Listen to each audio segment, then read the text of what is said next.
এই সম্প্রসারণবাদ বিস্তার লাভ করার পেছনে ফখরুদ্দিন মঈনুদ্দিনের বিশাল অবদান ছিল। আকন সাহেবরা রাজনীতি করেও এগুলো কেন ভুলে যান আমি বুঝতে পারি না। এবং 2008 সালের নির্বাচনের একটা ঘটনা আপনাদেরকে জানাই। 2008 সালে আপনারা জানেন যে বিএনপি মাত্র 30 সিটে জয়লাভ করেছিল, বা আমি যেটাকে বলি 30 সিটে তাদেরকে জয়লাভ করতে দেয়া হয়েছিল। তার মধ্যে আশ্চর্যজনকভাবে লক্ষ্মীপুরের 4টা আসনেই বিএনপি জয়লাভ করেছিল, 4টায় 4টা। তো আমি এটা খুব কৌতূহল হয়েছিল আমার। তো একজন সাংবাদিক হিসেবে, পলিটিক্যাল অ্যানালিস্ট, লেখালেখি করি, এটার জন্য আমি জানবার চেষ্টা করেছিলাম যে লক্ষ্মীপুরে কি এমন ঘটনা ঘটেছিল যাতে 4 সিটে বিএনপি জিতল। তো সেখানকার একজন এমপি, ইচ্ছে করে নাম বলছি না কারণ তার সমস্যা হতে পারে, তার সাথে আমি একদিন দীর্ঘ আলোচনা করলাম এবং শুনলাম যে নির্বাচনের সপ্তাহখানেক আগে পর্যন্ত সেখানে যে সেনাবাহিনীর দায়িত্বে ছিল সেই সময় একজন ব্রিগেডিয়ার সাহেব সম্ভবত ছিলেন, তিনি সমস্ত বিএনপি পন্থী চেয়ারম্যানদের অ্যারেস্ট করার নির্দেশ দিয়েছিলেন এবং বেশ কিছু অ্যারেস্ট হয়েছিলেন এবং বাকিরা পালিয়ে গেছিলেন। তো তখন এমপি সাহেবরা, মানে যারা নির্বাচন করছিলেন বিএনপির, তারা বুঝতে পারলেন যে এই অবস্থায় নির্বাচন করলে তাদের ভরাডুবি হবে, কারণ ভোটাররা পালিয়ে থাকবেন এবং যারা পোলিং এজেন্ট তাদেরকে পাওয়া যাবে না। সৌভাগ্যবশত একজন এমপির জিওসি যিনি ছিলেন, একজন জিওসির সাথে তার কোনো একটা পারিবারিক সম্পর্ক ছিল। তিনি সেই জিওসিকে ফোন করলেন এবং তিনিও পালিয়েছিলেন তখন, মানে 4 জন এমপি যারা ইলেকশন করছেন তারাও তখন পালিয়ে আছে। তো সেই ভদ্রলোক ফোন করলেন জিওসিকে, ফোন করে বললেন যে আমরা তো পালিয়ে আছি। তো তখন সেই জিওসি বললেন ঠিক আছে, আমি কুমিল্লা ক্যান্টনমেন্ট থেকে ডিজিএফ এর একজন কর্নেলকে পাঠাই সরেজমিনে অবস্থা দেখবার জন্য। তো সেই কর্নেল গিয়ে তাকে ফোন করলেন। ফোন করার পরে সেই ভদ্রলোক বললেন, দেখা করতে বললেন। সেই ভদ্রলোক বললেন আমি দেখা করবো, আমার নিরাপত্তা কোথায়? বলে আপনি চিন্তা করবেন না, আমাকে বলা হয়েছে আপনাদের নিরাপত্তা দেওয়ার জন্য। তো সেই ভদ্রলোক, মানে এমপি যিনি কন্টেস্ট্যান্ট, তিনি বললেন আমাকে যে রাতের বেলা গাছের পিছনে লুকিয়ে তিনি দেখছিলেন যে আসলে নিরাপদ কিনা। আমি অবস্থাটা বোঝাতে চাচ্ছি আপনাদেরকে, যে ইলেকশনের অবস্থাটা। তো এমপি সাহেবরা দেখছেন, যারা ইলেকশন করবেন, লুকিয়ে দেখছেন যে ওখানে যাওয়া তার জন্য নিরাপদ কিনা। তারপরে তিনি মনে করলেন যে নিরাপদ, তারপরে তিনি গেলেন এবং সেই কর্নেল সাহেবকে বললেন যে আমাদের এই অবস্থা, আমরা কেউ নির্বাচন করতে পারছি না, সব চেয়ারম্যানরা পালিয়ে গেছে। তো তিনি বললেন আপনি চেয়ারম্যানদের আসতে বলেন। তো চেয়ারম্যানরাও তখন বনে বাজারে পালিয়েছিলেন, বিএনপি পন্থী চেয়ারম্যানরা। তো তারাও এমপি সাহেবের ভরসা পেয়ে তারা আসলেন চেয়ারম্যানরা, এবং সেই কর্নেল সাহেব বললেন যে আপনাদের কোনো চিন্তা নেই, অন্তত আমাকে নির্দেশ দেওয়া হয়েছে, জিওসি নির্দেশ দিয়েছেন এখানে অন্তত ফেয়ার নির্বাচন করবার জন্য। তখন কর্নেল সাহেব বললেন যে আমি কালকে দিনের বেলা আসবো, আপনি দিনের বেলা আসবেন, ওই এমপি কন্টেস্টেন্টকে বললেন। তো দিনে আসলেন। তো দিনে এসে তিনি হ্যান্ডশেক করলেন জনগণের সামনে এবং তিনি গাড়িতে ওঠার সময় সেই এমপি কন্টেস্টেন্টকে একটা স্যালুট দিয়ে চলে গেলেন। এই যে স্যালুট দিয়ে চলে গেলেন, তখন জনগণের মধ্যে আস্থা আসলো যে আমরা ভোট দিতে পারব। এবং তারপরে লক্ষ্মীপুরে শুধুমাত্র একটা ফ্রি অ্যান্ড ফেয়ার নির্বাচন 2008 সালে হয়েছে।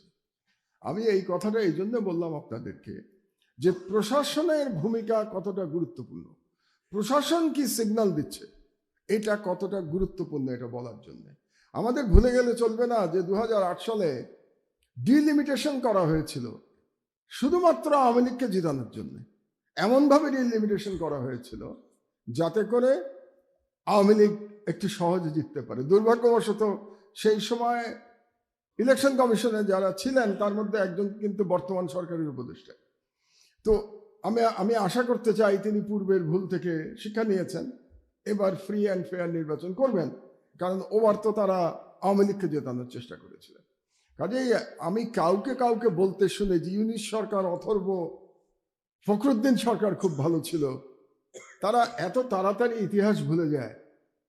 তাদের মনে হয় ফখরুদ্দিন সরকারের সঙ্গে, বললেন আকন সাহেব মিলিটারি ফখরুদ্দিন সরকারের কথা শুনতো, খুব ভুল। ফখরুদ্দিন সাহেব মিলিটারির কথা শুনতেন। এইসব ভুল ধারণা করলে রাজনীতিবিদ হতে পারবেন না আপনারা। ইতিহাস জেনে রাজনীতি করেন। ফখরুদ্দিনকে বসিয়েছিল মিলিটারি, উনি মিলিটারি ওনার কথা কি শুনবে, উনি মিলিটারিকে জি হুজুর করে চলতেন। এটাই ছিল সেই সরকার, এবং তার পিছনে ছিল ভারত, সামনে ছিল ফখরুদ্দিন মঈনুদ্দিন, পিছনে ছিল দিল্লি। এই কথাটা বলা প্রয়োজন আগামী নির্বাচনটা বোঝার জন্য। শেষ পুরনো আলোচনা, এবার বর্তমান সরকারের চ্যালেঞ্জগুলোতে আমি একটু আসি। আমি আসলে খুব তাত্ত্বিক আলোচনা করতে চাচ্ছি না, তাত্ত্বিক আলোচনা আমরা যিনি কিনোট স্পিকার তার কাছ থেকে শুনেছি, কাজে আমি কিছু প্র্যাকটিক্যাল আলোচনা করতে চাচ্ছি নির্বাচন নিয়ে। প্রথমেই হচ্ছে যে দলীয় ভাবধারার যে প্রশাসন তৈরি হয়েছে গত 16 বছরের ফ্যাসিস্ট আমলে, সেই দলীয় ভাবধারার প্রশাসন কি ইউনিশ সরকার মুক্ত করতে পেরেছেন, ক্লিন করতে পেরেছেন? আমার বিবেচনায় পারেন নাই। তো যদি না পেরে থাকেন, তাহলে ওই দলীয় ভাবধারার প্রশাসন দিয়ে আপনি কিভাবে একটা ফ্রি ফেয়ার ক্রেডিবল ইলেকশন করবেন? এটা আমার প্রশ্ন, একজন নাগরিক হিসেবে, একজন ভোটার হিসেবে আমার প্রশ্ন। তো অনেকগুলো কাজ করতে পারতেন এই সরকার, যেটা করেন নাই। ওনারা প্রায় 1.5 বছর সময় পেয়েছেন। সেই সময়ের মধ্যে শর্ট ট্রেনিং দিয়ে কেন 10,000 নতুন পুলিশ নিয়োগ দেওয়া গেল না, এটার জবাব আমার জানা নেই। আমি নিজে সরকারে ছিলাম, 5 বছর ছিলাম সরকারে, সরকারের নিয়ম কানুন জানি, এবং তাতে আমি মনে করি এটা সম্ভব ছিল। একটা শর্ট ট্রেনিং দিয়ে 10,000 পুলিশ কনস্টেবল এবং এসআই পর্যন্ত নেওয়া সম্ভব ছিল। হয়তো অ্যাসিস্ট্যান্ট কমিশনার করা যেত না, স্পেশাল অ্যাসিস্ট্যান্ট কমিশনার করা হয়তো ডিফিকাল্ট হতো, কিন্তু এসআই পর্যন্ত নিয়োগ না দেওয়ার কোনো কারণ আমি দেখি না।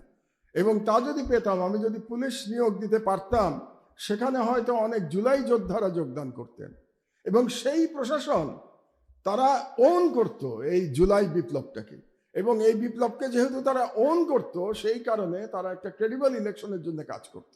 ইউনূস সাহেবরা এটা বুঝলেন না কেন আমি বুঝতে পারি না। কাজে আমি মনে করি এই সরকারের এটা একটা বড় ব্যর্থতা, যে তারা একে তো প্রশাসনকে সাজাতে পারেন নাই, মুক্ত করতে পারেন নাই ফ্যাসিবাদ থেকে, দ্বিতীয়ত তারা নিউ ব্লাডও আনতে পারেন নাই। 1.5 বছর সময় পাওয়ার সত্ত্বেও তারা এটা পারেন নাই। 2 নম্বরে আমি আসি, দ্বিতীয় চ্যালেঞ্জ, আওয়ামী সন্ত্রাসী বাহিনী। আওয়ামী সন্ত্রাসী বাহিনী তো আমরা দেখতে পাচ্ছি। আমাদের হাদিকে টার্গেট কিলিং কে করলো? যে গুলি করলো সে তো আওয়ামী সন্ত্রাসী বাহিনীর একজন। বুলেটটা তো, পিস্তলটা তো তার কাছে, নির্দেশ এসছে ওপার থেকে, কিন্তু বুলেটটা তো ছিল আওয়ামী সন্ত্রাসী বাহিনীর কাছে। এবং আওয়ামী সন্ত্রাসী বাহিনী কি করতে পারে, এটা আমরা এনসিপির ছেলেদের গোপালগঞ্জের ঘটনার মাধ্যমে আমরা দেখেছি, যে আওয়ামী সন্ত্রাসী বাহিনী কি করতে পারে। তো গোপালগঞ্জের ঘটনার যে পুনরাবৃত্তি হবে না নির্বাচনের সময়, তার কি গ্যারান্টি আছে? তো সুতরাং এই আওয়ামী সন্ত্রাসী বাহিনীকে কিভাবে ট্যাকেল করবে এই সরকার, তার কোনো প্ল্যান আছে কিনা আমার তো সন্দেহ হয়।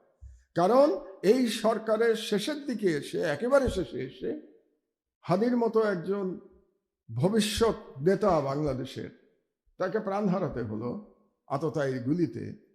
এই শেষ সময়ে এসে খোদাবক্স সাহেবকে রিজাইন করতে হচ্ছে, মাত্র 1.5 মাস বাকি ইলেকশনে। তো রিজাইন করছেন মানে কি? তার মানে খোদাবক্সের কাজে সন্তুষ্ট না এই সরকার। তাহলে এতদিন রাখলেন কেন? আর যদি রেখে থাকেন, এই শেষ মুহূর্তে বদলালেন কেন? তাহলে খোদাবক্স সাহেব যে কাজটা করছিলেন, সেই কাজটা এখন কে করবেন? আপনারা তো কোনো রিপ্লেসমেন্টই নেন নাই। তাহলে আমি ধরে নেবো যে খোদাবক্স সাহেবের কোনো কাজ ছিল না, কোনো কাজ ছাড়া আপনারা বেতন দিয়েছেন। It's absolute stupidity. তো এই ধরনের সরকার কিভাবে চলতে পারে, এটাও আমি বুঝতে পারি না। সুতরাং আওয়ামী সন্ত্রাসী বাহিনীকে মোকাবেলা করা 2 নম্বর চ্যালেঞ্জ হবে। 3 নম্বর চ্যালেঞ্জ, ভারতীয় আগ্রাসন মোকাবেলা করা।